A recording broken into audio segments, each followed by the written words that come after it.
ಪೂರ್ವಕಾಲದ ಇತಿಹಾಸದ ಗ್ರಂಥದಿಂದ ವಾಚನ. ಅಧ್ಯಾಯ 2. ಯಹೂದನ ವಂಶಾವಳಿ. ಯಾಕೋಬನ 12 ಜನ ಮಕ್ಕಳು ಇವರು: ರೂಬೇನ್, ಸಿಮಿಯೋನ್, ಲೇವಿ, ಯಹೂದ, ಇಸ್ಸಾಕಾರ್, ಜೆಬುಲೂನ್, ದಾನ್, ಜೋಸೆಫ್, ಬೆನ್ಯಾಮೀನ್, ನಫ್ತಾಲಿ, ಗಾದ್ ಮತ್ತು ಆಶೇರ್. ಯಹೂದನ ಹೆಂಡತಿ ಶೂನನ ಮಗಳಾದ ಕಾನಾನಳು. ಅವಳಿಂದ ಏರ್, ಓನಾನ್, ಶೇಲಹ ಎಂಬ 3 ಮಕ್ಕಳು ಜನಿಸಿದರು. ಅವನ ಹಿರಿಯ ಮಗ ಏರನು ಬಹಳ ದುಷ್ಟ, ಆದುದರಿಂದ ಸರ್ವೇಶ್ವರ ಅವನನ್ನು ಕೊಂದು ಹಾಕಿದರು. ಯಹೂದನಿಗೆ ಅವನ ಸೊಸೆ ತಾಮಾರಳಿಂದ ಪೇರೆಜ್ ಮತ್ತು ಜೆರಾಹ ಎಂಬ ಮಕ್ಕಳು ಜನಿಸಿದರು. ಯಹೂದನ ಮಕ್ಕಳು ಒಟ್ಟು 5 ಮಂದಿ. ಪೇರೆಚನಿಗೆ ಹೆಚ್ರೋನ್, ಹಾಮೋಲ್ ಎಂಬಿಬ್ಬರು ಮಕ್ಕಳು.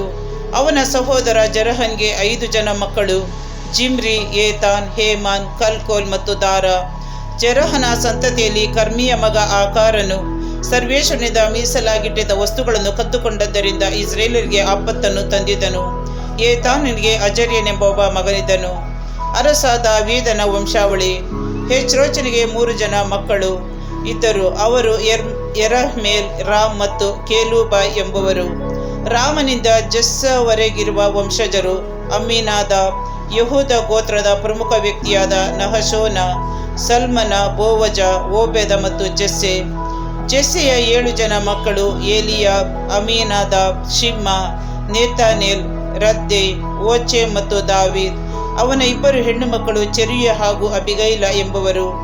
ಜೆಸ್ಸೆಯ ಮಗಳು ಚೆರೂಯಳಿಗೆ ಅಬೈ, ಯೋವಾಬ್, ಅಸಾಹೇಲ್ ಎಂಬ 3 ಜನ ಮಕ್ಕಳಿದ್ದರು.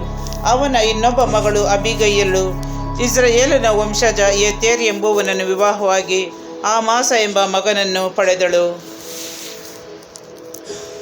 ಹೆಚ್ರೋನನ ವಂಶಜರು. ಹೆಚ್ರೋನನ ಮಗ ಕಾಲೇಬ ಅಜೂಬಳನ್ನು ಮದುವೆಯಾಗಿ ಏರ್ಯೋತ್ ಎಂಬ ಮಗಳನ್ನು ಪಡೆದನು. ಆಕೆಯ 3 ಜನ ಗಂಡು ಮಕ್ಕಳು: ಯೇಷೆರ್, ಶೋಬಾಬ್, ಆರ್ದೋನ್ ಎಂಬುವರು. ಅಜೂಬಳ ಮರಣದ ನಂತರ ಕಾಲೇಬನು ಎಫ್ರೇತಳನ್ನು ಮದುವೆಯಾಗಿ ಹೂರ್ ಎಂಬ ಮಗನನ್ನು ಪಡೆದನು. ಹೂರನಿಗೆ ಊರಿಯ ಎಂಬ ಮಗ ಮತ್ತು ಬೆಚಲೇಲ ಎಂಬ ಮೊಮ್ಮಗ ಇದ್ದರು. ಹೆಚ್ರೋನ 60 ವರ್ಷದವನಾದಾಗ ಗಿಲ್ಯಾದನ ಸೋದರಿಯಾದ ಮಾಕೀರನ ಮಗಳನ್ನು ಮದುವೆಯಾದನು. ಅವರಿಗೆ ಸೇಗೂಬ ಎಂಬ ಮಗ ಜನಿಸಿದ. ಸೇಗೂಬನಿಗೆ ಯಾಯೀರ ಎಂಬ ಮಗ ಜನಿಸಿದ. ಯಾಯೀರ ಗಿಲ್ಯಾದನ 23 ಪಟ್ಟಣಗಳ ಮೇಲೆ ಆಡಳಿತ ಮಾಡಿದರು. ಆದರೆ ಗೆಷೂರ್ಯರ ಮತ್ತು ಆರಾಮ್ಯರ ರಾಜ್ಯಗಳವರು ಯಾಯೀರನ ಹಾಗೂ ಕೆನತ್ ಪ್ರಾಂತ್ಯದ ಗ್ರಾಮಗಳನ್ನು ಅವುಗಳ ಸಮೀಪದ ಪಟ್ಟಣಗಳನ್ನು ಸೇರಿ ಒಟ್ಟು 60 ಪಟ್ಟಣಗಳನ್ನು ಗೆದ್ದುಕೊಂಡರು. ಅಲ್ಲಿ ವಾಸಿಸಿದ್ದ ಎಲ್ಲ ಜನರು ಗಿಲ್ಯಾದನ ತಂದೆ ಮಾಕೀರನ ವಂಶಜರೇ ಆಗಿದ್ದರು. ಹೆಚ್ರೋನನು ಮರಣ ಹೊಂದಿದ ನಂತರ ಅವನ ಮಗ ಕಾಲೇಬ್ ತನ್ನ ತಂದೆಯ ವಿಧವೆ ಎಫ್ರಾತಳನ್ನು ಮದುವೆಯಾದನು. ಅವರಿಗೆ ಅಷ್ಟೂರ ಎಂಬ ಮಗ ಜನಿಸಿದ. ತೇಕೋವ ಪಟ್ಟಣವನ್ನು ಕಟ್ಟಿಸಿದವನು ಇವನೇ. ಎರಹೇಲ್ಮನ ವಂಶಜರು. ಹೆಚ್ರೋನನ ಚೊಚ್ಚಲ ಮಗ ಎರಹೇಲ್ಮನಿಗೆ 5 ಜನ ಮಕ್ಕಳಿದ್ದರು. ಅವರು ಹಿರಿಯವನಾದ ರಾಮ್ ಮತ್ತು ಬೂನ, ಓರೇನ್, ಓಚೆ ಮತ್ತು ಅಹೀಯ ಎಂಬುವರು.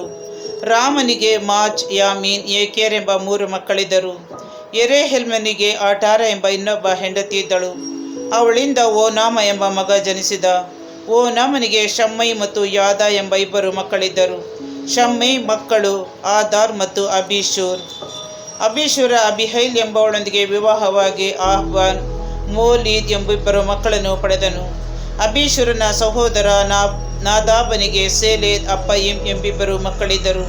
ಆದರೆ ಸೆಲೆದನು ಮಕ್ಕಳಿಲ್ಲದೆ ಮರಣ ಹೊಂದಿದನು. ಅಪ್ಪಯಿಮ್ ಇಷ್ಪಿಯ ತಂದೆ, ಇಷ್ಪಿಶೇಷಾನ್ ತಂದೆ, ಇಷ್ಪಾನನು ಆಹ್ಲೋನನ ತಂದೆ. ಶಮ್ಮೇಯ ತಮ್ಮನಾದ ಯಾದಾನಿಗೆ ಯೆತೆರ್ ಮತ್ತು ಯೋನಾತಾನ್ ಎಂಬ 2 ಮಕ್ಕಳಿದ್ದರು. ಯೆತೆರ್ ಮಕ್ಕಳಿಲ್ಲದೆ ಮಡಿದನು. ಯೋನಾತಾನಿಗೆ ಪೆಲೀತ್, ಜಾಜ ಎಂಬ ಮಕ್ಕಳಿದ್ದರು. ಇವರೆಲ್ಲರೂ ಯೆರಹ್ಮೇಲನ ವಂಶಜರು. ಶೇಷಾನನಿಗೆ ಗಂಡು ಮಕ್ಕಳಿರಲಿಲ್ಲ, ಹೆಣ್ಣು ಮಕ್ಕಳೇ ಇದ್ದರು. ಅವನಿಗೆ ಯರ್ಹ ಎಂಬ ಸೇವಕನಿದ್ದನು. ಅವನಿಗೆ ತನ್ನ ಹೆಣ್ಣು ಮಕ್ಕಳಲ್ಲಿ ಒಬ್ಬಳನ್ನು ಮದುವೆ ಮಾಡಿಕೊಟ್ಟನು. ಅವರಿಗೆ ಜನಿಸಿದ ಮಗನ ಹೆಸರು ಅತ್ತೈ ಎಂದು.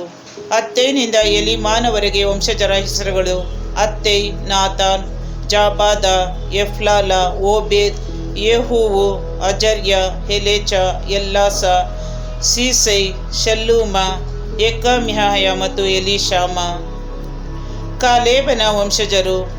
ಕಾಲೇಬನ ಚೊಚ್ಚಲು ಮಗನಿಗೆ ಅಂದರೆ ಎರಹೇಲನ ಸಹೋದರನಿಗೆ ಮೇಷ ಎಂದು ಹೆಸರಿಡಲಾಗಿತ್ತು. ಮೇಷನು ಜೀಫ್ಯನ ತಂದೆ. ಇವನು ಮಾರೇಷನ ತಂದೆ. ಇವನು ಹೆಬ್ರೋನನ ತಂದೆ. ಹೆಬ್ರೋನಿಗೆ ಕೋರಹ, ತಪ್ಪೂಹ, ರೇಕೆಮ್ ಮತ್ತು ಶೇವು ಎಂಬ 4 ಮಕ್ಕಳು ಇದ್ದರು. ಶೇಮ ಶರಹನ ತಂದೆ. ಯೋರ್ಕೆಯಾಮ್ಯನ ಅಜ್ಜ ಶೇಮನ ಸಹೋದರ ರೇಮನ ಶಫೇಯನ ತಂದೆ. ಇವನು ಮಾವೋನ್ಯನ ತಂದೆ. ಇವನು ಬೆತ್ಸೂರನ ತಂದೆ. ಕಾಲೇಬನಿಗೆ ಏಫಾ ಎಂಬ ಉಪಪತ್ನಿ ಇದ್ದಳು. ಅವಳಿಂದ ಅವನಿಗೆ ಹಾರಾನ್, ಮೋಚ, ಗಾಜೇಜ್ ಹುಟ್ಟಿದರು. ಹಾರಾನಿಗೆ ಗಾಜೇಜ್ ಎಂಬ ಹೆಸರಿನ ಮಗನಿದ್ದನು. ಯಾದೇ ಎಂಬವನಿಗೆ 6 ಜನ ಮಕ್ಕಳು. ರೇಗೆಮ್, ಯೋತಾಮ್, ಗೇಷಾನ್, ಪೇಲೆಟ್, ಏಫಾ, ಶಾಪ್ ಎಂಬುವರು. ಕಾಲೇಬನ ಇನ್ನೊಬ್ಬ ಉಪಪತ್ನಿ ಮಾಕ. ಅವಳಿಂದ ಶೇಬೀರ್, ತಿರ್ಹನ ಎಂಬಿಬ್ಬರು ಮಕ್ಕಳು ಜನಿಸಿದರು. ಆನಂತರ ಅವಳಿಗೆ ಮತ್ತೆ 2 ಮಕ್ಕಳು ಜನಿಸಿದರು. ಮದ್ಬನ್ನ ಪಟ್ಟಣವನ್ನು ಕಟ್ಟಿಸಿದ ಶಾಪ್ ಒಬ್ಬನು. ಮಕ್ಬೇನ ಮತ್ತು ಗಿಬ್ಯ ಪಟ್ಟಣಗಳನ್ನು ಕಟ್ಟಿಸಿದ ಶೇವಾ ಇನ್ನೊಬ್ಬನು. ಇವರಲ್ಲದೆ ಕಾಲೇಬನಿಗೆ ಆಕ್ಸಾಹ ಎಂಬ ಹೆಣ್ಣು ಮಗಳು ಇದ್ದಳು. ಇನ್ನುಳಿದ ಕಾಲೇಬನ ವಂಶಜರು.